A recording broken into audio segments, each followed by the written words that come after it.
1461 Anehnya makmur. Nama, Pendeta Gila Penulis, Gu Zhenren. Plus mematikan mengatur ulang. Bukaan abadi yang berdaulat dipenuhi dengan ketenangan dan kedamaian. Karena tanpa perubahan cuaca atau siang dan malam, tempat ini benar-benar sunyi. Fang Yuan memiliki level kultivasi peringkat 7, bukaan abadi yang berdaulat hanyalah tanah yang diberkati, tidak ada fenomena cuaca di tanah yang diberkati.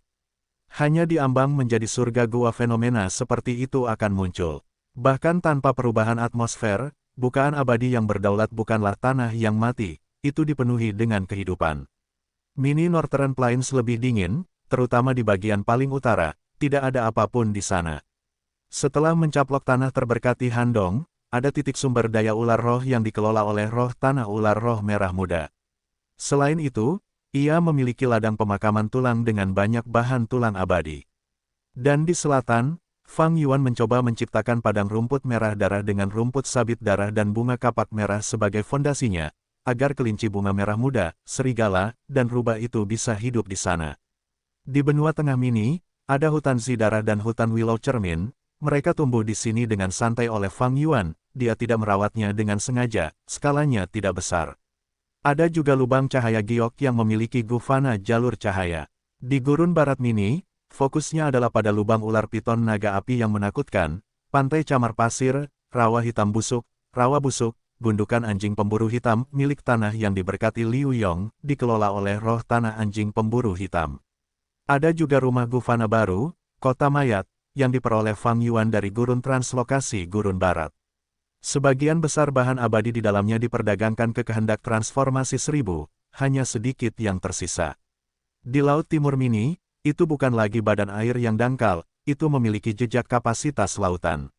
Khususnya dua wilayah laut Sisik Naga dan wilayah laut Wu Yihai. Untuk yang pertama, Fang Yuan telah menginvestasikan banyak keuangan dan energi untuk menciptakan titik sumber daya berskala besar ini, dan untuk yang terakhir, setelah mencaplok tanah terberkati Wu Yihai, penyu laut mengelolanya untuk Fang Yuan. Ada 3 kura-kura dewa bertanduk binatang buas kuno, ladang karang sunyi tumbuhan terpencil kuno, dan 6 burung camar berbulu biru huruf putih binatang buas. Selain 2 wilayah laut, ada danau darah, itu tidak terlalu besar. Fang Yuan telah menggunakannya untuk memperbaiki aset darah Gu abadi sebelumnya, dia menyimpannya untuk saat ini. Air danau telah mengumpulkan banyak darah binatang buas dan Gu abadi. Di bawah danau darah, ada banyak laut dangkal, diatur oleh Fang Yuan secara khusus untuk membesarkan ikan gelembung udara, ikan mas sastra, ikan mas giok darah dan lainnya, bahkan ada tiram ruang tersembunyi binatang buas kuno. Fang Yuan telah mendapatkannya di Laut Timur. Wilayah terpencil surga dan bumi, sungai aliran balik, juga ditempatkan di sini. Perbatasan selatan mini adalah wilayah dengan perkembangan paling pesat di antara semuanya. Ada Gunung Lima Cahaya, Gunung Suksesi Abadi, Gundukan Naga Menjadi, Gunung Penyegel Surga, dan selusin gunung tak bernama lainnya, serta gua benang melingkar dan gua stalaktit.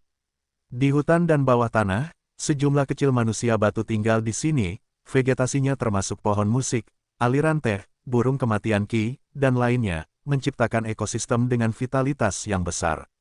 Sedangkan untuk 9 surga mini, surga merah mini memiliki sejumlah besar binatang buas tahun dan monyet tahun purba itu. Fang Yuan telah memperhatikan surga oranye mini baru-baru ini, ada jamur cahaya bersinar yang membuat skala cahaya aurora meluas dengan cepat dan lebih banyak buah. Cahaya mengalir dipelihara di dalamnya.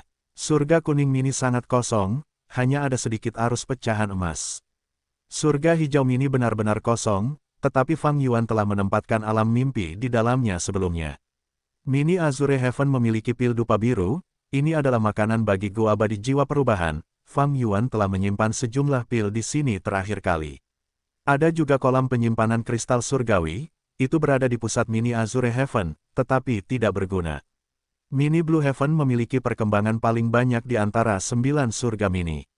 Ada banyak tanah awan di sini, dengan banyak sumber daya jalur bintang yang ditanam di sini, seperti hutan bambu panah dan padang rumput pecahan bintang, lubang meteorit, dan pulau pecahan bintang terapung yang besar. Itu adalah tanah terberkati milik Ye Lui Kun Sing. Fang Yuan telah mencaploknya dengan roh tanah inti bintang yang mengelola tempat itu. Ada juga bayi anjing pemburu bintang jatuh yang tinggal di sini. Itu sangat sepi tetapi akan bentrok dengan binatang buas terpencil lainnya dan binatang buas terpencil kuno di tempat lain. Setelah menyimpannya di sini, Fang Yuan jarang merawatnya. Di Mini Purple Heaven, ada sekelompok elang. Elang-elang ini adalah binatang buas terpencil dan juga binatang buas terpencil kuno. Fang Yuan telah menjual Gu Abadi selama insiden alam mimpi untuk membelinya. Mereka telah membantunya memperbudak elang surgawi ekstrim atas untuk bertahan hidup dari bahaya. Mereka sangat berguna. Fang Yuan ingin menjualnya, tetapi dia pasti tidak bisa mendapatkan Gu Abadi bersama mereka. Itu akan menjadi kerugian besar. Dan karena dia mengambil lebih dari 80 sarang elang dari markas besar suku Hei, dia bisa membesarkan elang-elang ini di dalamnya, meskipun itu tidak sehebat sarang elang kristal surgawi.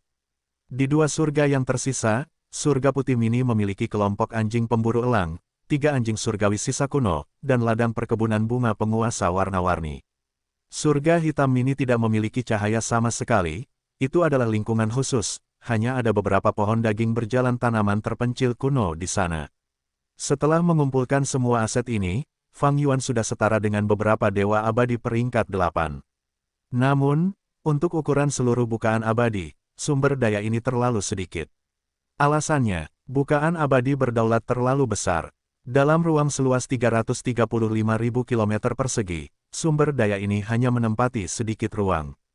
Dan dalam hal pengembangan seluruh bukaan abadi berdaulat, dengan asumsi 100% ruang dapat digunakan, Fang Yuan hanya sedikit di atas 3% sekarang. Pengembangan 3%, ini tentu saja tidak buruk, itu adalah hal yang baik. Bukaan abadi berdaulat memiliki prospek yang tak tertandingi, tetapi dari perspektif lain, Fang Yuan tidak yakin kapan dia akan mencapai pengembangan 100%. Ini akan menjadi tugas yang sangat besar, dia akan membutuhkan waktu yang sangat lama. Sepanjang sejarah, Dewa Abadi telah membuat evaluasi pengembangan bukaan abadi. Ada 7 level. Level pertama adalah membangun sumber daya fana, untuk menghasilkan Gu Fana, material Gu Fana, dan binatang serta tanaman biasa. Sumber daya ini dalam skala besar. Manusia hanya dapat membesarkan 5 hingga 6 Gu Fana sekaligus. Namun, para Dewa Gu telah membesarkan jutaan Gu Fana sekaligus. Fang Yuan bahkan telah menjual Gu yang berusia lebih dari 100 juta tahun sebelumnya. Tingkat kedua adalah menciptakan sumber daya tingkat abadi dan memproduksi material abadi. Ketika tingkat ini tercapai, para Dewa Gu akan mampu memproduksi makanan untuk Gu abadi mereka secara mandiri. Tingkat ketiga adalah menciptakan ekologi untuk membesarkan binatang dan tanaman abadi. Tingkat keempat adalah menggunakan material abadi, binatang, dan tanaman yang berlebih untuk berdagang dan mendapatkan keuntungan. Melihat hal ini, Fang Yuan berada di tingkat keempat karena ia memiliki banyak bisnis yang berjalan dengan baik sehingga menghasilkan banyak keuntungan baginya. Di awal tahun bisnis Gu, Fang Yuan menggunakan kekuatannya yang besar untuk mendominasi pasar di surga harta karun kuning. Ketiga penjual itu sama sekali tidak berdaya melawannya. Namun dari sudut pandang lain, aku masih di tingkat kedua, karena aku belum mencapai kemandirian dalam memberi makan Gu abadiku. Fang Yuan tahu alasannya, ia memiliki terlalu banyak Gu abadi. Tingkat 8, sikap, pedang kebijaksanaan, tahun mengalir seperti air. Tingkatan 7, alis pedang, pedang gelombang, pedang terbang, pedang melarikan diri, tahun, setelah, ramalan cangkang kura-kura, napas naga, sisik naga, tindakan pencegahan, besar, pertarungan, kasih sayang, cinta diri, ketekunan, pembatasan reputasi, perubahan jiwa, garis keturunan, kekuatan naga, bendera formasi, dan lain-lain. Peringkat 6, kekuatan diri, menarik gunung, menarik air, kekuatan ki, jangkrik musim semi musim gugur, lanskap seperti sebelumnya, pria seperti sebelumnya, siang, mengungkap misteri, pikiran Vajra, keberuntungan kotoran anjing, keberuntungan ki, hati wanita, aset darah, perubahan bentuk, mata bintang, dao yang dapat dirasakan, pasir kuning, membersihkan jiwa, inspeksi keberuntungan, menghubungkan keberuntungan, keberuntungan waktu, pikiran bintang, dan lainnya. Untuk 4 yang terakhir termasuk inspeksi keberuntungan, Fang Yuan telah memilikinya sebelumnya, tetapi setelah pertempuran Gunung Yitian, karena perubahan jiwa, Ying Wu Xie mengambilnya. Fang Yuan menggunakan kemauan khususnya untuk menghancurkan beberapa, tetapi Ying Wu Xie berhasil melestarikan beberapa dari mereka pada akhirnya. Selain itu, Ada beberapa jalur kebijaksanaan Gua Abadi yang ditinggalkan oleh Raja Sejati Gunung Ungu kepadanya, dan Gua Abadi jalur waktu yang membentuk sebagian dari tahap duel Chaotic Anggun, mereka tidak akan ditentukan. Hanya menghitung ini, ada lebih dari 50. Jumlah yang mengejutkan, sebagian besar Gua Abadi masih berusaha keras untuk menemukan Gua Abadi. Di dunia Gua Immortal, ada jumlah Gua Immortal peringkat 6 terbanyak, dan kebanyakan dari mereka tidak memiliki Gua Immortal sama sekali. Di antara Gua Immortal peringkat 7 dan 8, beberapa memiliki 2 atau 3 Gua Immortal, sementara yang lain memiliki 5 hingga 6. Namun, ada aturannya, Gua Immortal peringkat 6 menginginkan Gua Immortal peringkat 6, Gua Immortal peringkat 7 menginginkan Gua Immortal peringkat 7, dan Gua Immortal peringkat 8 menginginkan Gua Immortal peringkat 8, sementara para bangsawan peringkat 9 menginginkan Gua Immortal peringkat 9. Namun, Fang Yuan, dia memiliki lebih dari 50 Gua Immortal. Itu mencakup peringkat 6, peringkat 7, dan peringkat 8. Dan ini tidak termasuk Calamity Beckoning yang dipinjamkan kepada Chudu, Gua kebijaksanaan di tanah terberkati Langya, dan Gua Immortal batas gelap yang diambil oleh pengadilan surgawi. Ada juga roh formasi, yang diciptakan oleh Gua Immortal. Situasi Fang Yuan terlalu istimewa. Iblis dunia lain yang telah terlahir kembali, harapan dari Red Lotus Demon Venerable, mantan pion kehendak surga, dan pemimpin Shadow Sect saat ini yang memiliki warisan sejati yang tak terhitung jumlahnya.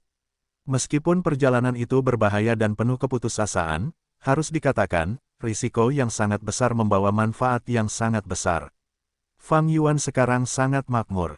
Karena pertemuan yang tak terhitung jumlahnya, ia memiliki dasar ekonomi pengembangan level 4, tetapi ia belum memenuhi persyaratan level 2. Memberi makan Gua Abadi selalu menjadi beban dan masalah besar baginya. Tetapi sekarang, setelah bekerja keras, akhirnya aku mendapatkan harapan untuk menyelesaikan masalah ini. Gua kebijaksanaan peringkat 9 diberi makan oleh roh tanah Langya yang boros, dan aku telah memecahkan masalah makanan untuk 3 Gua Abadi peringkat 8. Selanjutnya, aku akan menyelesaikan pengembangan dasarku dan memecahkan masalah pemberian makan Gua Abadi tingkat 6 dan 7, untuk mencapai kemandirian. Melihatnya, Fang Yuan masih belum memiliki cukup batu esensi abadi. Hubungan pernikahan dengan manusia salju. Fang Yuan merenung. Ketika Suer membawakannya esensi teratai salju, dia juga mengungkapkan niat untuk menjalin hubungan pernikahan. Manusia varian ini berbicara terus terang dan langsung.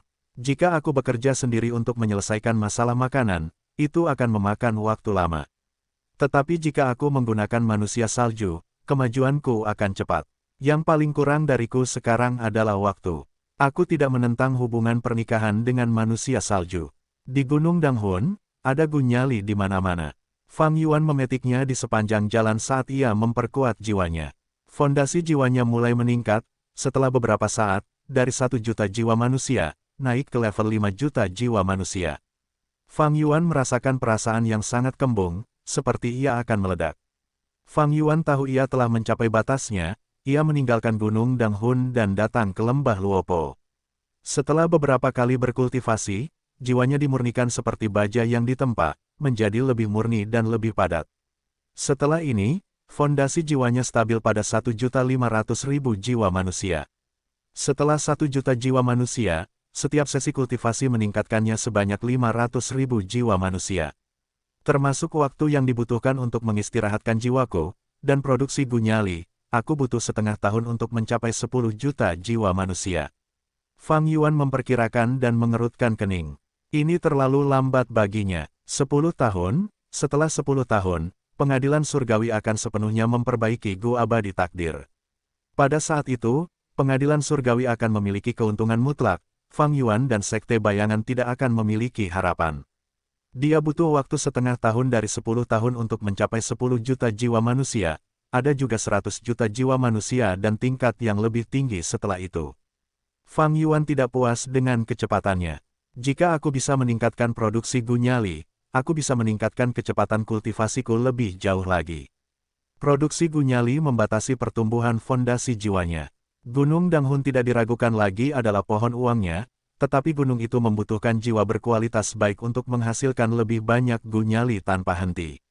Menurut perjanjian saat itu, sebagian dari gunyali ini milik Sekte Langya, roh tanah Langya harus menjualnya untuk mendapatkan keuntungan, dengan sebagian dari pendapatan diberikan kepada Fang Yuan.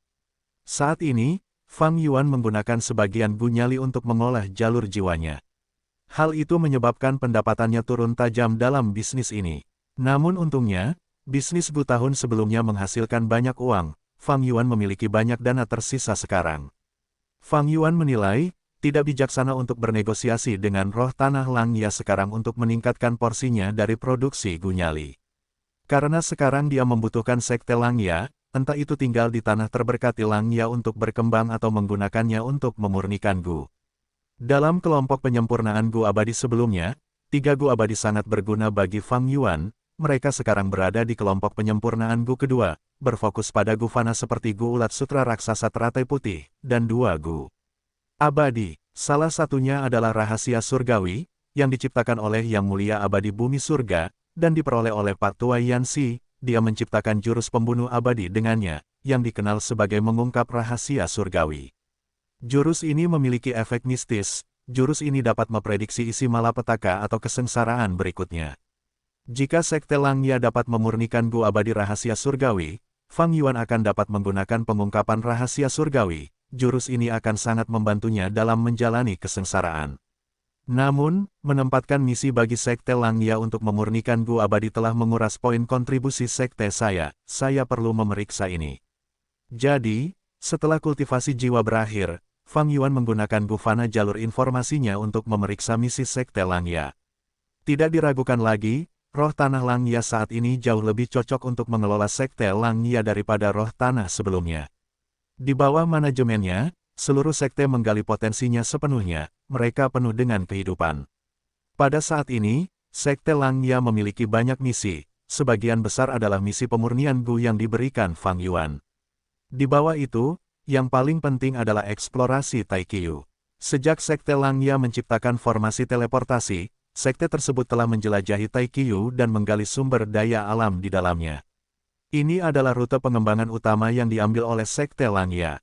Namun, Taiqiu adalah tempat yang berbahaya, para dewa Gu biasa tidak ingin memasukinya, meskipun ada sumber daya yang melimpah, binatang buas yang ganas, dan tanaman berbahaya tumbuh di dalamnya. Dan masalahnya adalah, para dewa Gu Sekte Langya terampil dalam penyempurnaan tetapi lemah dalam pertempuran. Meskipun mereka telah meningkatkan kekuatan mereka baru-baru ini, hanya sedikit yang bisa bertarung. Jadi, ketika mereka menghadapi binatang buas atau tanaman yang terlalu kuat, para dewa Gu berbulu ini akan berada dalam masalah. Eksplorasi Taiqiu tidak berhasil. Melihat misi-misi ini, pikiran yang tak terhitung jumlahnya bergerak cepat di benak Fang Yuan. Dalam beberapa tarikan napas, dia memilih lebih dari selusin misi dengan hasil tertinggi. Pada saat berikutnya, dia menerima semua misi ini. Tetua tertinggi pertama, Fang Yuan berkomunikasi dengan roh daratan Langya menggunakan jalur informasi Gu Fana. Roh daratan Langya mengetahui tindakan Fang Yuan saat dia berkata dengan gembira, Fang Yuan, dengan kekuatanmu, misi-misi ini akan sangat mudah. Namun, Fang Yuan menggelengkan kepalanya, inilah yang ingin kubicarakan denganmu. Aku ingin mengirim bawahanku untuk menangani misi-misi ini untukku. Ini tidak melanggar aturan Sekte Langya, kan? Roh daratan Langya sedikit linglung, dia tidak memikirkan hal ini ketika dia membuat aturan sekte. Ngomong-ngomong, ini bukan celah. Mengapa Dewa Gu yang menerima misi itu tidak diizinkan untuk mendapatkan bantuan? Roh daratan Langya menjawab kepada Fang Yuan, kalau begitu, kamu perlu memastikan bahwa bawahan ini tidak akan menyakiti Sekte Langya. Fang Yuan tersenyum, tentu saja. Setelah berkomunikasi dengan roh tanah Langya, Fang Yuan mulai mengirim anggota Sekte Bayangan. Hei Loulan, Ying Wuxie, Peri Miao Yin, dan Nyonya Kelinci Putih, sungguh sayang membiarkan mereka bermalas-malasan. Sekarang, mereka dapat dimanfaatkan sepenuhnya. Akhirnya, bahkan Bai Ningbing pun ikut bergabung. Karena dari sudut pandangnya, ia bersekutu dengan Fang Yuan untuk mendapatkan kembali tubuh laki-lakinya, ia perlu memurnikan Gu rotasi Yin yang tingkat keabadian. Namun, ketika ia menyadari bahwa Fang Yuan mengandalkan Sekte Langya untuk memurnikan Gu, ia mengalihkan perhatiannya ke Sekte Langya. Sayangnya, Sekte Langya tidak mempercayai orang luar Bai Ningbing. Fang Yuan juga diam-diam mengganggu komunikasi mereka, menyebabkan Bai Ningbing terpaksa bergantung padanya. Ia adalah sekutu Fang Yuan, ia tidak memiliki hak untuk memerintahnya, tetapi mengapa Fang Yuan menyia-nyiakan kekuatan tempurnya? Di bawah negosiasi khusus Fang Yuan, Bai Ningbing mempercayai Fang Yuan, selama ia membunuh lebih banyak binatang buas dan tanaman, ia akan memperoleh poin kontribusi sekte yang diperoleh Fang Yuan untuk mereka. Ia akan menggunakannya untuk menempatkan misi sekte untuk memurnikan Gu Abadi rotasi Yin Yang. Beberapa hari kemudian, apertur abadi yang berdaulat, dataran utara mini. Potongan-potongan besar kepingan salju bundar turun dari langit. Kepingan salju istimewa ini berwarna putih bersih dengan ukuran telapak tangan orang dewasa.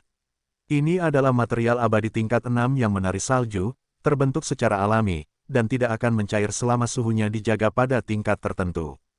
Kepingan salju itu akan selalu mengapung, bahkan jika mendarat di tanah, ia akan terbang ke atas. Fang Yuan memeriksa dan tidak melihat masalah, ia berpikir, akhir-akhir ini, aku akhirnya selesai mengatur hadiah pertunangan para manusia salju, proyek ini telah selesai. Para manusia salju ingin memiliki hubungan pernikahan dengan Fang Yuan, tentu saja Suer tidak akan datang dengan tangan kosong. Ia membawa hadiah. Bagian utamanya adalah saripati teratai salju. Ini adalah material abadi khusus para manusia salju, langka di surga kuning harta karun. Fang Yuan memperolehnya cukup banyak karena ia menyimpannya di dataran utara mini. Jumlah tertinggi kedua adalah salju yang menari. Itu kebetulan adalah makanan Gu Abadi jalur kebijaksanaan tingkat 6, Fang Yuan dapat memberinya 4 hingga 5 kali dengan kumpulan ini. Kesulitan memberi makan Gu Abadi tingkat 6 sangat berbeda dengan memberi makan Gu Abadi tingkat 8. Ini adalah kejutan kecil, Fang Yuan tidak perlu membuang-buang tenaganya pergi ke Treasure Yellow Heaven untuk membeli dancing snow. Selain itu, ada beberapa sumber daya yang tidak begitu berguna. Fang Yuan menjual beberapa dan menyimpan beberapa, dia memanfaatkannya dengan sempurna. Ini terlalu sedikit, jika aku bisa mendapatkan lebih banyak sumber daya, pengembangan Immortal Aperture-ku akan lebih cepat. Karena manusia salju menginginkan hubungan pernikahan denganku, hadiah-hadiah ini saja tidak cukup.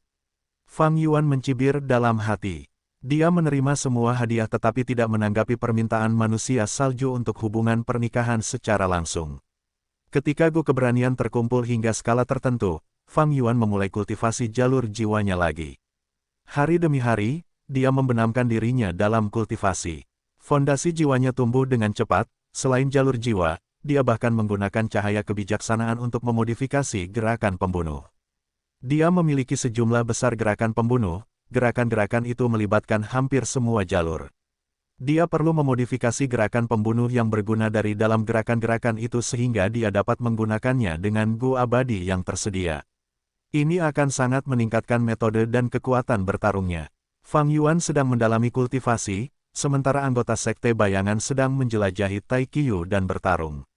Roh Tanah Rambut ke-6 dan Lang Ya sedang menyempurnakan Gu Abadi untuk Fang Yuan, hampir semua orang sibuk dengan tujuan mereka, tetapi Suer menjadi yang paling cemas sekarang. Si cantik dari suku manusia salju ini memiliki misi penting dari manusia salju, tetapi Fang Yuan mengambil hadiah-hadiah itu bahkan tanpa melihatnya. Dia dibiarkan tergantung di sini tanpa ada yang peduli. Suer telah meminta untuk bertemu Fang Yuan beberapa kali, tetapi dia hanyalah seorang Gu Immortal tingkat 6 sementara Fang Yuan memiliki kekuatan tempur.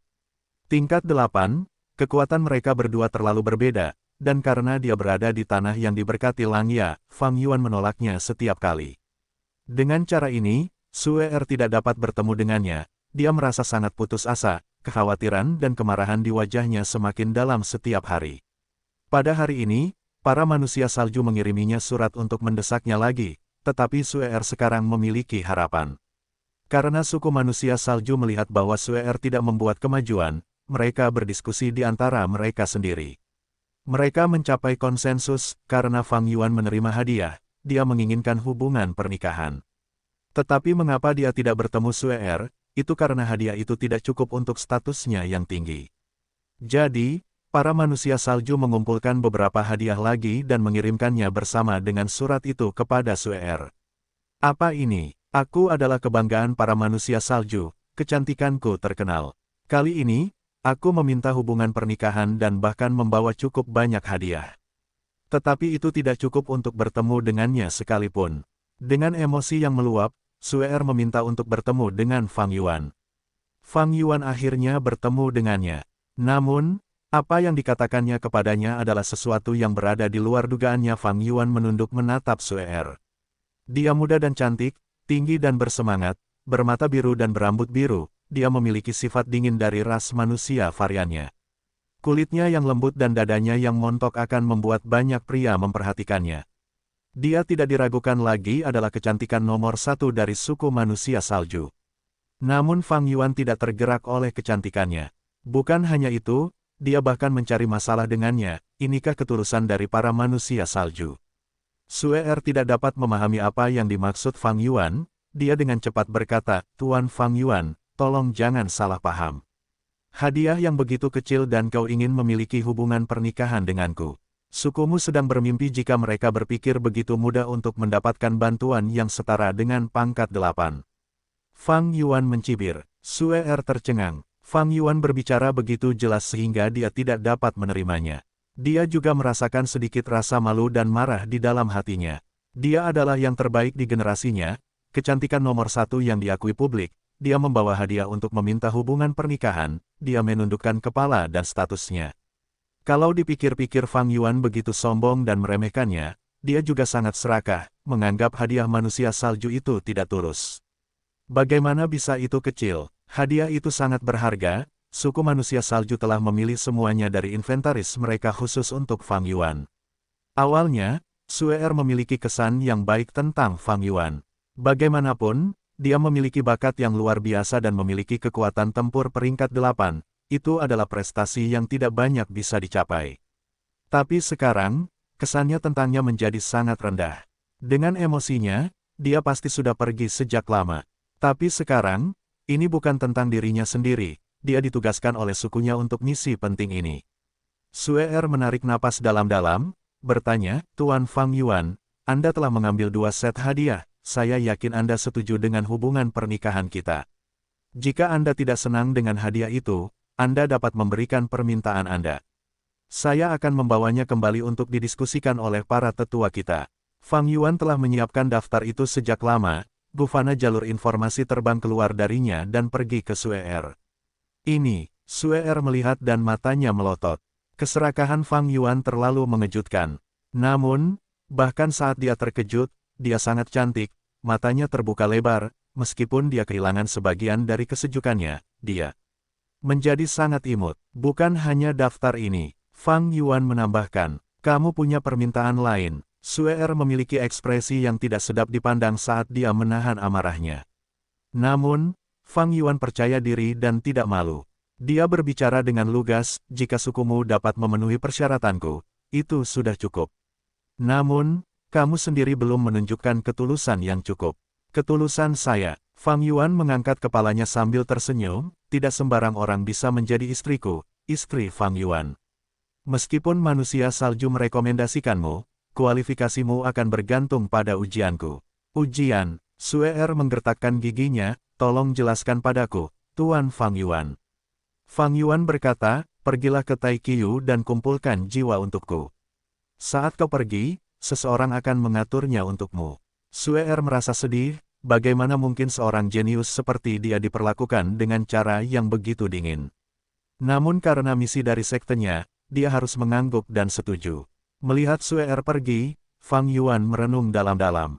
Dengan pengaturan ini, dia dapat memanfaatkan kekuatan tempur Sue Er. Akan ada orang lain yang membantunya berkultivasi lebih cepat.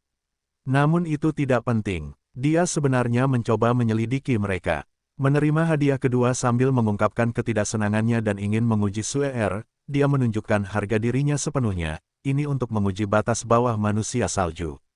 Karena mereka menginginkan hubungan pernikahan, seberapa besar tekad mereka. Atau lebih tepatnya, semakin tinggi tekad mereka, semakin banyak keuntungan yang bisa diperas Fang Yuan dari mereka. Fang Yuan tidak cemas. Hubungan pernikahan tidak dapat diputuskan dalam waktu sesingkat itu. Kedua belah pihak belum saling mengenal, meskipun Fang Yuan sedang menyelidiki mereka, para manusia salju juga sedang menyelidiki Fang Yuan. Tetapi Fang Yuan yakin bahwa ada keuntungan yang bisa diperoleh di sini. Hubungan pernikahan bukanlah hal utama. Fang Yuan dengan cepat mengesampingkannya dan mengalihkan perhatiannya pada kultivasinya. Kultivasi jiwa adalah satu aspek, mengelola bukaan abadi adalah aspek lainnya. Selain itu, Fang Yuan juga menggunakan cahaya kebijaksanaan untuk memodifikasi jurus pamungkasnya.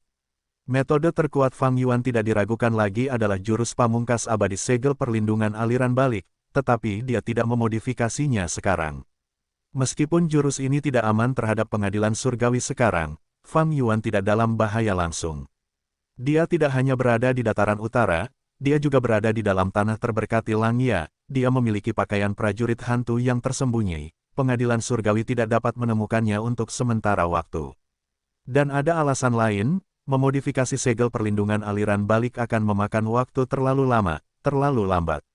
Fang Yuan memikirkannya dan memutuskan untuk memodifikasi jurus pamungkas jalur kebijaksanaan Raja Sejati Gunung Ungu. Mengapa dia memilih jurus pamungkas itu? Pertama, jurus pamungkas ini sangat kuat dan luar biasa. Kedua, Fang Yuan memiliki tingkat pencapaian jalur kebijaksanaan Grandmaster, dia memenuhi syarat untuk memodifikasinya. Terakhir, Fang Yuan memiliki sejumlah gua abadi jalur kebijaksanaan, yang ditinggalkan oleh Raja Sejati Gunung Ungu. Formasi Sungai Darah Ungu, perisai cahaya pikiran ungu, batu terbang pikiran yang menyala, bunga pikiran tunggal yang mekar, cahaya bintang persepsi pikiran ungu, kabut kebingungan arah, pertahanan tubuh pikiran, eliminasi aliran pikiran tunggal yang tak terhitung jumlahnya, dan lainnya. Ketika Raja Sejati Gunung Ungu tidak dalam kondisi puncaknya, ia menggunakan metode ini untuk menghadapi Dukelong.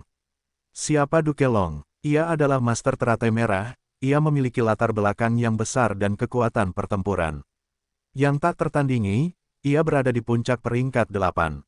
Ketika Fang Yuan memodifikasi gerakan pembunuhnya, Ying Wuxie mendekati Sue Er. "Kamu Sue Er?" tanya Ying Wuxie. Sue Er melihat bahwa Ying Wuxie bertubuh lebih kecil darinya, menyerupai seorang gadis muda.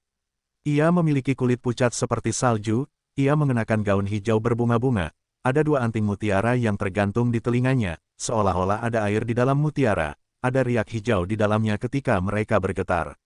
Ying Wuxie berada di tubuh peri Cuibo, ia sangat mempesona. Jika tidak demikian, leluhur 1000 transformasi tidak akan menjadikannya selir ketiganya dan sangat memujanya. Siapakah makhluk abadi yang cantik ini? Apa hubungan dia dengan Fang Yuan? Ini tidak ada dalam informasi suku kita, dan dia adalah dewa abadi Gu peringkat 7.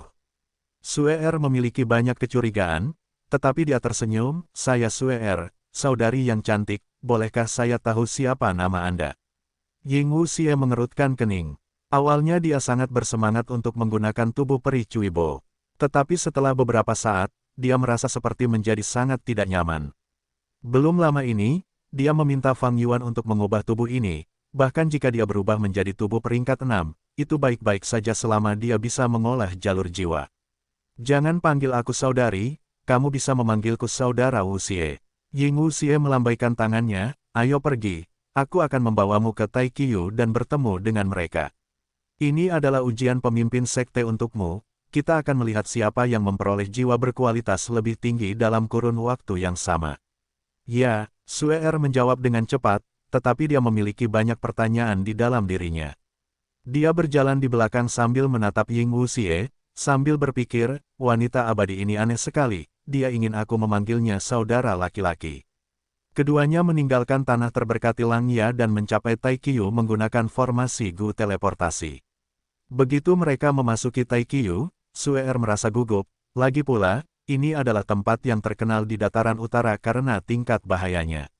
Pada saat yang sama, dia merasa tidak nyaman dengan ujian itu, dia hanya memiliki tingkat kultivasi peringkat 6 dan metode investigasinya adalah keahliannya.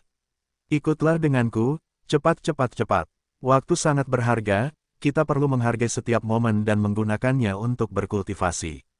Kita perlu terus bekerja keras, itulah makna hidup yang sebenarnya." Ying Wuxie terus mengomel pada Sue Er, dia sangat bertekad. Ini adalah efek dari jurus pembunuh abadi yang meningkatkan semangat juang.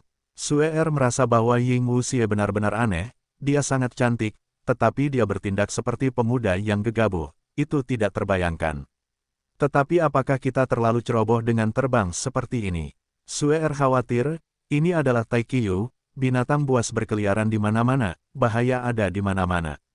Terbang secara terbuka seperti ini membuat mereka menjadi sasaran empuk. Saat terbang, Sue Er merasa sangat gugup, dia takut binatang buas menyerangnya entah dari mana. Tetapi setelah terbang beberapa saat, kekhawatirannya tidak menjadi kenyataan. Bahkan, kekhawatirannya memudar, dia merasa sangat terkejut secara internal. Area di sekitar formasi teleportasi telah dibersihkan oleh Sekte Langya dan berada dalam kendali mereka. Mereka benar-benar telah menjelajahi Taikiyu sejauh ini. Sepertinya kekuatan Sekte Langya melampaui perkiraan sukuku. Suer segera mengirimkan informasi ini kembali ke manusia salju. Oh, ada sekelompok gajah naga. Tiba-tiba, Suer berkata. Ying Wuxie yang bepergian bersamanya tampak terkejut, dia pikir wanita ini memiliki beberapa kelebihan. Metode Ying Wuxie hanya menemukan gajah naga itu beberapa saat.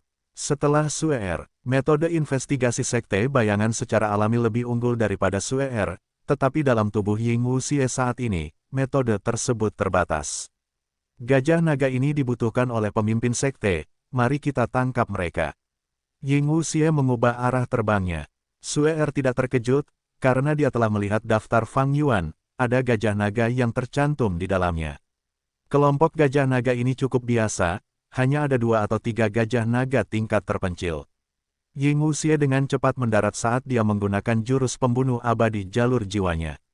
Raungan jiwanya bergema di antara kelompok gajah naga saat mereka semua pingsan dan tidak sadarkan diri.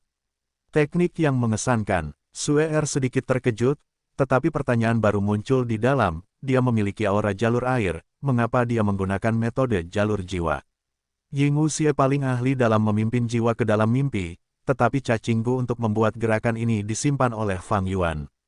Hanya beberapa gua abadi jalur jiwa yang tersisa untuk Ying Wuxie. Jadi, metode utamanya adalah jalur jiwa. Ying Wuxie menyimpan gajah naga ini di lubang abadinya saat ia melanjutkan perjalanan dengan Suer. Beberapa saat kemudian, mereka bertemu dengan Hei Loulan. Kecantikan luar biasa lainnya, Suer pertama-tama mengerutkan kening sebelum alisnya mengendur. Dia mengamati secara diam-diam, dibandingkan dengan Wuxie, orang ini hanya memiliki tingkat kultivasi peringkat 6, dia sama denganku.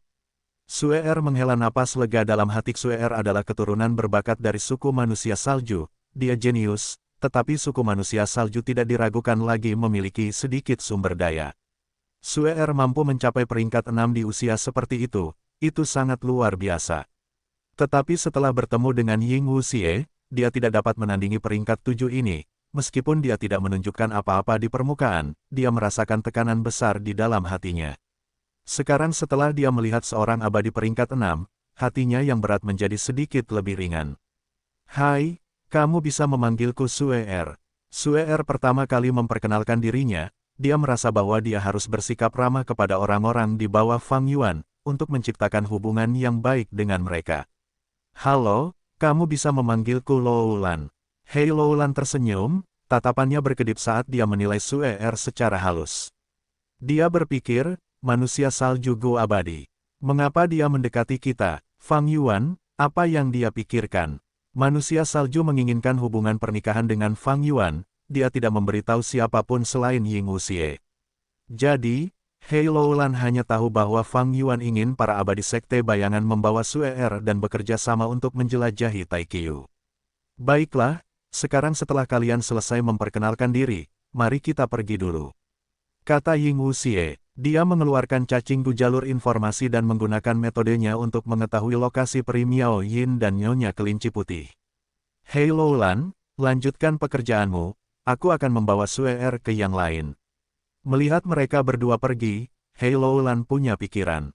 Nalurinya mengatakan bahwa Suer bergabung dengan mereka dengan sangat tiba-tiba dan misterius, tujuannya tidak sederhana. Hei Loulan adalah orang yang ambisius, meskipun dia berada di bawah perjanjian aliansi dan kehilangan kebebasannya, dia ingin melepaskan diri dari kendali Fang Yuan selama ini. Siapa yang tidak menginginkan kebebasan? Tunggu, aku akan pergi denganmu. Aku bertugas menemukan babi hutan bertaring tajam, tetapi aku tidak dapat menemukannya. Aku akan meminta Miao Yin untuk membantuku menemukannya, kata Hei Loulan sambil terbang ke arah mereka. Suer sangat senang, dia ingin lebih dekat dengan Hei Loulan. Hei Loulan juga ingin menyelidiki informasi darinya, dia bertindak sangat hangat dan baik hati. Dengan demikian, dengan Ying Wuxie sebagai pemimpin, Suer dan Hei Loulan berjalan bersama di belakangnya. Kakak Loulan, aku sangat senang bertemu denganmu. Tidak lama kemudian, Suer memanggil Hei Loulan sebagai kakak perempuan, menempatkan dirinya pada status yang lebih rendah. Wanita bodoh ini, Hei Loulan mendengus dalam hatinya. Dia pernah menjadi pemenang kontes Istana Kekaisaran, dia memiliki kebencian yang mendalam dan hidup dengan susah payah di bawah bayang-bayang ayahnya, dia ahli dalam merencanakan. Dibandingkan dengannya, Suer hidup damai di suku manusia salju, karena masa lalunya, dia cukup polos. Hei Loulan segera menyadari bahwa Suer sangat ingin mengetahui tentang para dewa sekte bayangan. Dia memanfaatkan niat Suer, dia mengungkap beberapa informasi berguna saat menyelidikinya.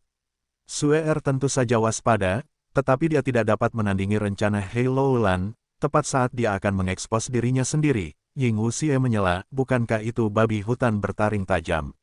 Hei Loulan, kamu sangat beruntung, kamu tidak perlu berhutang budi pada Miao Yin sekarang. Mengikuti arahan Ying Wuxie, Suer memang melihat seekor binatang buas kuno yang terpencil.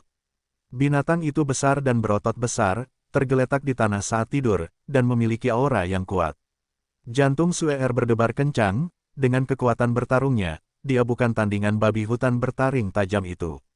Hei Loulan terputus, dia merasa marah tetapi dia tidak dapat membalas Ying Wuxie, dia mendengus dan terbang menuju babi hutan bertaring tajam itu. Kakak Loulan, hati-hati. Suer berkata dengan khawatir, dia memuji dalam hatinya, kakak Loulan yang baru saja dia temui ini benar-benar pemberani. Namun dengan tingkat kultivasinya yang berada di peringkat 6, bagaimana ia bisa menghadapi babi hutan bergading tajam? Bagaimanapun juga, ia harus bergantung pada peri Cui Bo ini. Namun, adegan berikutnya membuat Suer benar-benar tercengang. Hei Loulan bahkan lebih ganas daripada babi hutan bergading tajam itu, saat ia bertarung, auranya langsung berubah, ia berkobar dalam kobaran api surganya sangat kuat. Gu abadi peringkat 6, Gu abadi peringkat 7, begitu banyak Gu abadi. Suer menyaksikan pertempuran itu dan kelopak matanya berkedut, ia melihat betapa kayanya Hei Loulan. Hei Loulan telah memperoleh warisan iblis surga berkobar dan Gu abadi, Fang Yuan tidak mengambilnya karena ia memiliki cukup Gu abadi, meninggalkannya untuk Hei Loulan akan memungkinkannya untuk bertarung secara efektif dan memperoleh lebih banyak jiwa. Di bawah serangan Hei Loulan yang mengerikan, babi hutan bergading tajam itu awalnya marah sebelum menjadi gila dan melarikan diri setelah kalah. Suer sangat terkejut. Hei Loulan meledak dengan kekuatan pertempuran yang setara dengan para ahli peringkat 7, itu di luar dugaan Suer. Kakak Loulan sangat kuat. Jurus pembunuh abadi miliknya sangat dahsyat dan luar biasa. Tapi dia jelas memiliki aura jalur kekuatan, mengapa dia menggunakan metode jalur api? Tercampur dengan keterkejutannya adalah kecurigaan. Suer tidak mengerti, peri Cui Bo memiliki aura jalur air, tetapi dia menggunakan metode jalur jiwa. Dan sekarang Hei Loulan ini adalah Gu Immortal jalur kekuatan tetapi menggunakan jalur api sebagai gantinya. Baiklah, mari kita lanjutkan. Sesaat kemudian, Hei Loulan mengumpulkan mayat babi hutan gading tajam, termasuk jiwanya yang kuno dan sunyi. Kakak Loulan, kau luar biasa. Suer menatap Hei Loulan dengan tatapan tidak percaya. Hei Loulan menggelengkan kepalanya, ini bukan apa-apa. Tidak, kau benar-benar hebat. Kau memiliki level kultivasi Gu Immortal peringkat 6. Tetapi kekuatan tempur peringkat 7. Ini tidak dapat dicapai oleh Gu Immortal biasa. Suer melambaikan tangannya. Hei Loulan tersenyum pahit, ini benar-benar bukan apa-apa. Di sekte bayangan, aku sangat biasa. Suer mendengar jawaban Hei Loulan dan jantungnya berdebar kencang. Hei Loulan, saat kau melihat mereka, kau akan mengerti. Ayo pergi. Hei Loulan telah menyelesaikan misinya, tetapi dia tidak langsung kembali. Dia memutuskan untuk mencari Gu Immortal sekte bayangan lainnya bersama Suer. Beberapa saat kemudian, mereka berhasil bertemu dengan Peri Miao Yin dan Nyonya Kelinci Putih. Nyonya Kelinci Putih biasanya memiliki level kultivasi peringkat 6, dia tidak memiliki kekuatan tempur Hei Loulan, berbahaya baginya untuk menjelajahi Taiqiu sendirian. Jadi, Fang Yuan membiarkan dia dan Peri Miao Yin bekerja sama. Tentu saja, saat dia menjadi harimau hitam, level kultivasi dan kekuatan tempurnya akan naik ke peringkat 7. Namun, status harimau hitamnya tidak stabil dan tidak dapat bertahan lama, ada kekurangannya. Halo Suer, Peri Miao Yin tersenyum ramah. Kau adalah manusia salju Gu Immortal. Ini pertama kalinya aku melihatnya, kata Nyonya Kelinci Putih samar-samar. Ada apa ini? Sue curiga dan tertekan. Peri Miaoyin adalah peri yang dikenal publik di dunia Gu Immortal Perbatasan Selatan. Dia memiliki tubuh yang indah dan wajah yang memikat, dia mengenakan gaun merah muda dan tampak sangat mempesona. Sedangkan Nyonya Kelinci Putih, dia memiliki kulit putih pucat dan mata besar yang polos, dia benar-benar murni. Auranya berbeda dari peri Miaoyin, bahkan pada pandangan pertama, Sue merasa bahwa dia sangat imut, dia memiliki perasaan memuja dan percaya padanya. Sue menganalisis dengan saksama. Dia menemukan bahwa peri Miaoyin memiliki tingkat kultivasi peringkat 7 sementara Nyonya Kelinci Putih memiliki tingkat 6, mirip dengannya. Namun setelah masalah Heiloulan, Sue tidak lagi berani memandang Nyonya Kelinci Putih sebagai Gu Immortal peringkat 6 biasa. Para Gu Immortal berbincang sebentar, semua orang sangat baik dan hangat kepada Sue, tetapi mereka secara alami ingin tahu tentangnya. Sue sangat bungkam, bukan karena dia menjadi licik, tetapi karena ada banyak orang yang semuanya cantik, Sue merasa sangat tertekan. Mengapa dia ada di sini? Untuk memiliki hubungan pernikahan dengan Fang Yuan. Sekarang, dia harus menyatakan dirinya sebagai calon istri Fang Yuan di depan begitu banyak orang, bukankah itu hanya memprovokasi mereka? Bukankah dia terlalu tidak tahu malu? Pada saat yang sama, sebuah pertanyaan menekan Sue seperti gunung. Apa hubungan para wanita abadi ini dengan Fang Yuan? Sebenarnya, Fang Yuan memiliki hubungan yang jelas dan sederhana dengan mereka. Namun Sue adalah orang luar, dia tidak bisa tidak berasumsi hal yang salah saat pertama kali bertemu mereka. Ini tidak aneh, itu adalah mentalitas yang normal. Baiklah, kalian sudah bertemu kami, para Dewa Gu Sekte Bayangan. Selain kami, ada satu orang terakhir, yang spesial. Kata Ying Wuxie, spesial, hati Sue menegang. Dia ingin bertanya, spesial seperti dalam hubungan mereka dengan Fang Yuan. Apakah mereka laki-laki atau perempuan? Namun Sue tidak bertanya langsung, saat Ying Wuxie terus berbicara.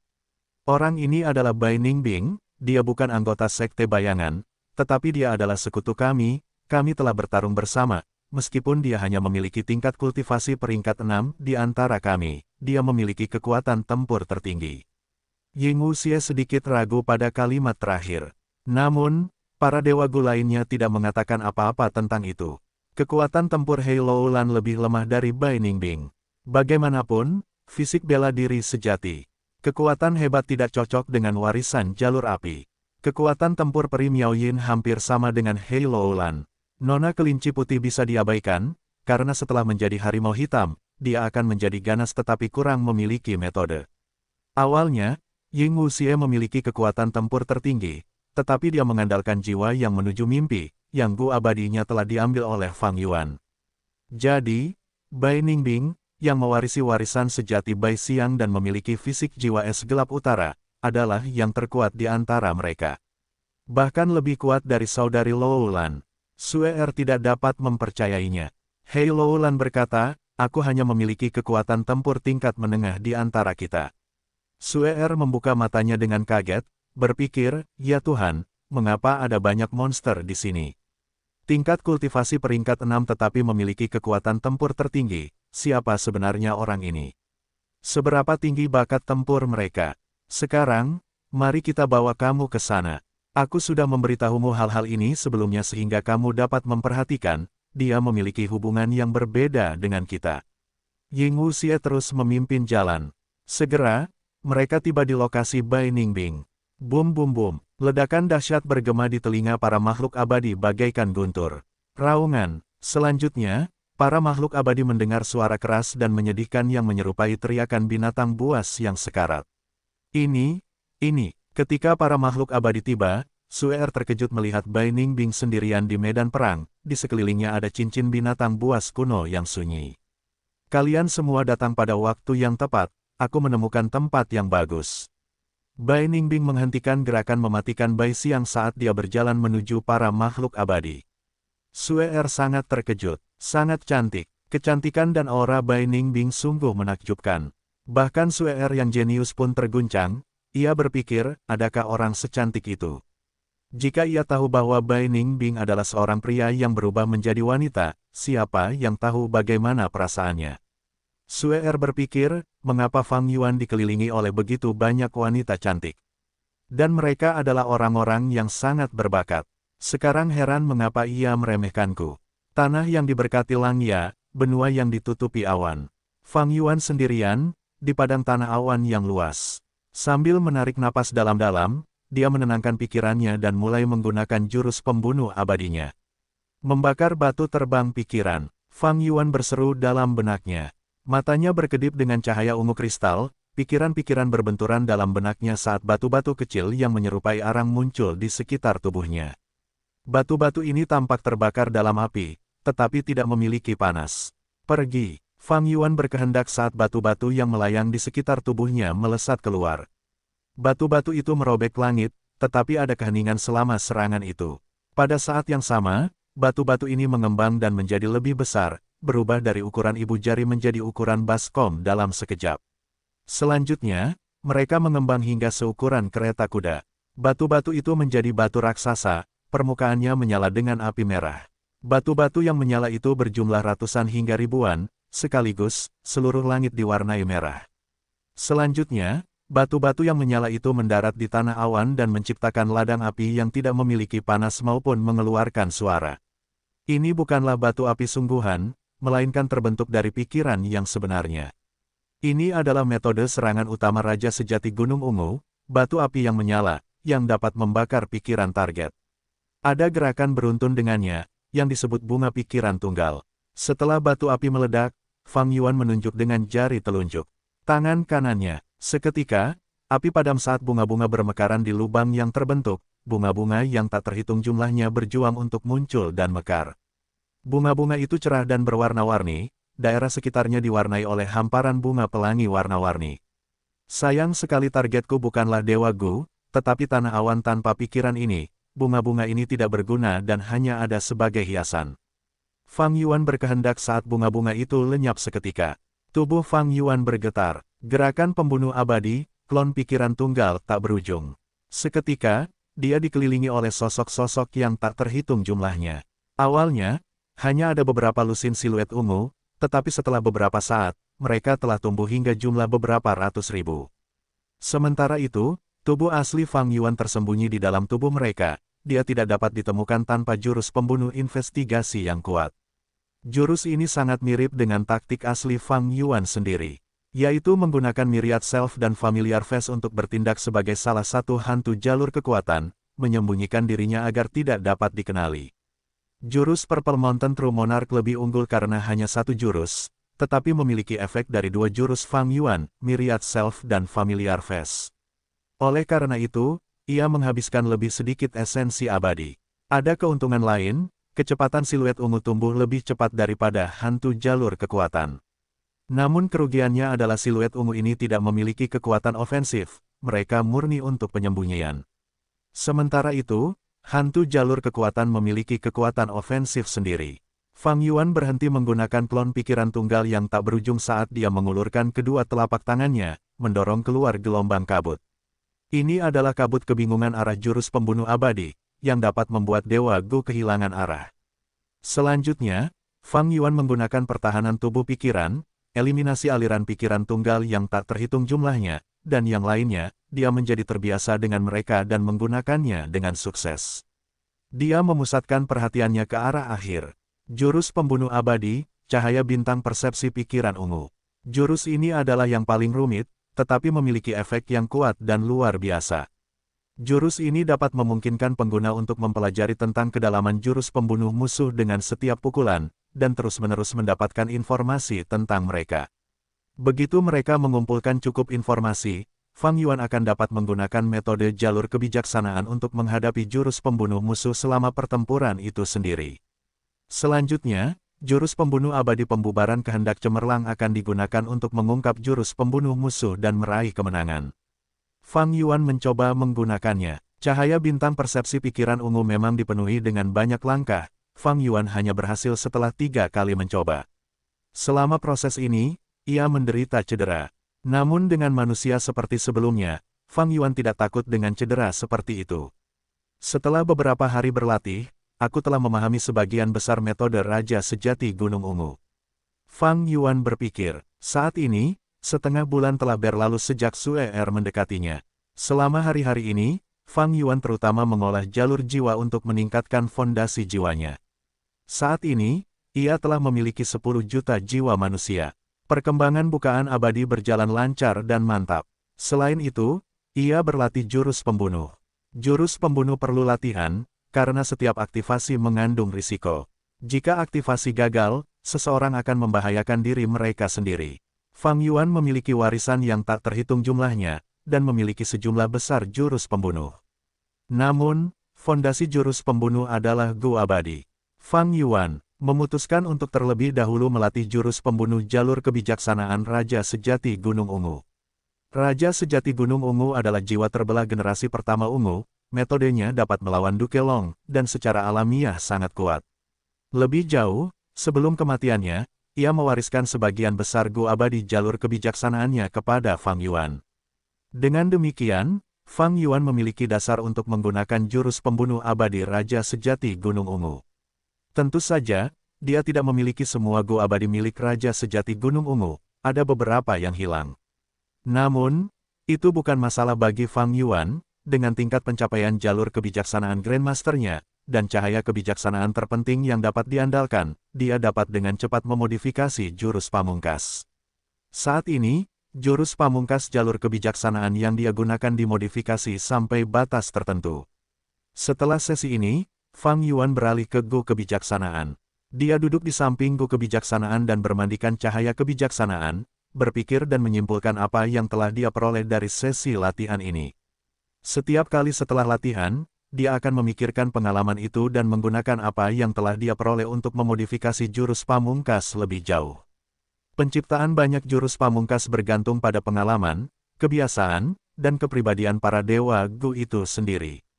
Jurus pamungkas ini adalah jurus pamungkas milik orang lain.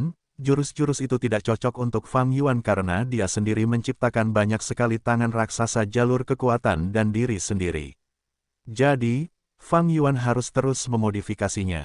Sesaat kemudian, Fang Yuan menyelesaikan sesi berpikirnya. Tidak ada yang dapat dia lakukan lagi untuk memodifikasi jurus pamungkas abadi milik Raja Sejati Gunung Ungu.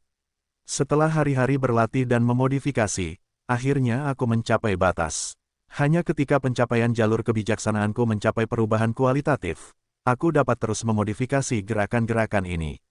Setelah memahami ini, Fang Yuan tidak memaksakannya lagi. Deduksinya hari ini tidak berfokus pada ini, dia mencoba menyelesaikan gerakan pembunuh abadi memakan kekuatan.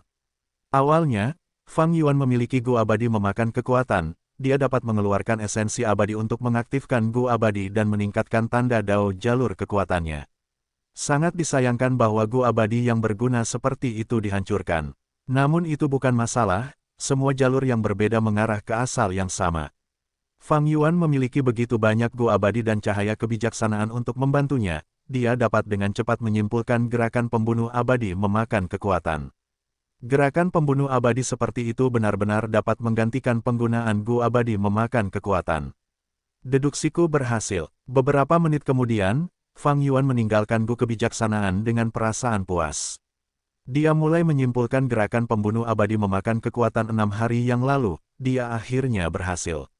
Jurus pembunuh abadi tingkat 6 ini menggunakan Gu abadi cemilan sebagai intinya, dengan Gu abadi jalur kekuatan lainnya sebagai Gu pelengkap, seorang Gu abadi dapat menggunakan material abadi jalur kekuatan untuk membantu mereka meningkatkan tanda Dao jalur kekuatan mereka. Hasil dari satu sesi kultivasi lebih baik daripada Gu abadi tingkat 6 Its Strength. Namun, esensi abadi yang digunakan juga lebih tinggi, karena terlalu banyak cacing Gu yang terlibat, tidak semudah menggunakan Gu abadi Its Strength saja. Sebagai kesimpulan, ada kelebihan dan kekurangan. Selama beberapa hari berikutnya, selain berlatih jurus pembunuh jalur kebijaksanaan Raja Sejati Gunung Ungu, Fang Yuan menggunakan kekuatan untuk meningkatkan tanda Dao jalur kekuatannya. Dia memiliki jumlah tanda Dao jalur transformasi terbanyak sekarang, sekitar 50.000. Setelah itu adalah jalur es dan salju, jalur keberuntungan, jalur ki, dan jalur suara. Semuanya memiliki lebih dari 10.000 tanda Dao.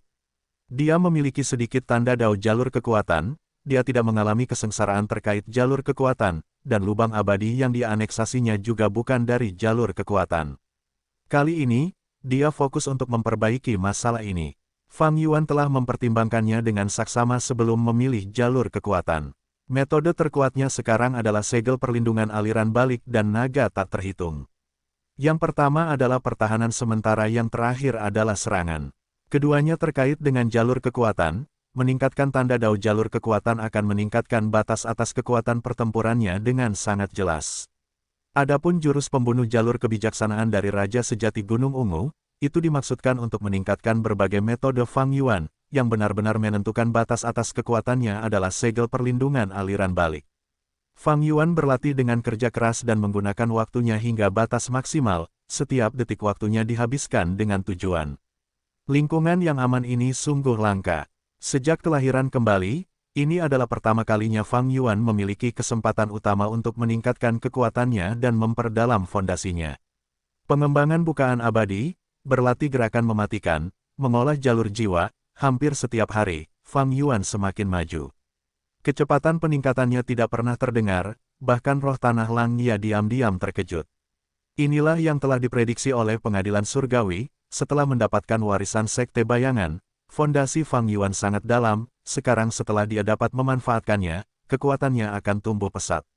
Sejak Suer bergabung dengan para abadi Sekte Bayangan, dia telah bertindak sangat patuh dan tekun. Meskipun kekuatan tempurnya kurang, dia terampil dalam aspek investigasi, dia bekerja dengan para abadi Sekte Bayangan dan memburu banyak jiwa untuk Fang Yuan. Fang Yuan bersikap dingin terhadap hubungan pernikahan, menyebabkan beberapa konflik di suku manusia salju. Nenek Suer, Bing Yuan, mengusulkan untuk mengirim Fang Yuan hadiah lain untuk mengungkapkan niat baik mereka. Namun, beberapa dewa manusia salju yang dipimpin oleh Bing Feng menolaknya. Mereka merasa bahwa harga dari hubungan pernikahan dengan Fang Yuan terlalu besar, mereka lebih suka menanggung penindasan dari para manusia batu. Berkat anggota Sekte Bayangan, perkembangan Sekte Langya dalam mengeksplorasi Taiqiu menjadi lebih cepat. Roh tanah Langya sangat senang, dia menjadi sangat senang dengan Fang Yuan. Pada hari ini, Fang Yuan sedang duduk dengan mata terpejam, kesadarannya bekerja untuk mengembangkan bukaan abadi, ketika tiba-tiba ia menerima permintaan bantuan. Pada saat yang sama ketika ia membuka matanya, roh daratan Langya juga berteleportasi ke arah Fang Yuan. Tetua Fang Yuan, cepat pergi membantu. Seekor binatang buas yang tak terelakkan telah muncul di Taiqiu. Ia telah menjebak beberapa dewa Gu dari sekte kita. Roh daratan Langya memiliki ekspresi gugup saat ia berbicara dengan cemas.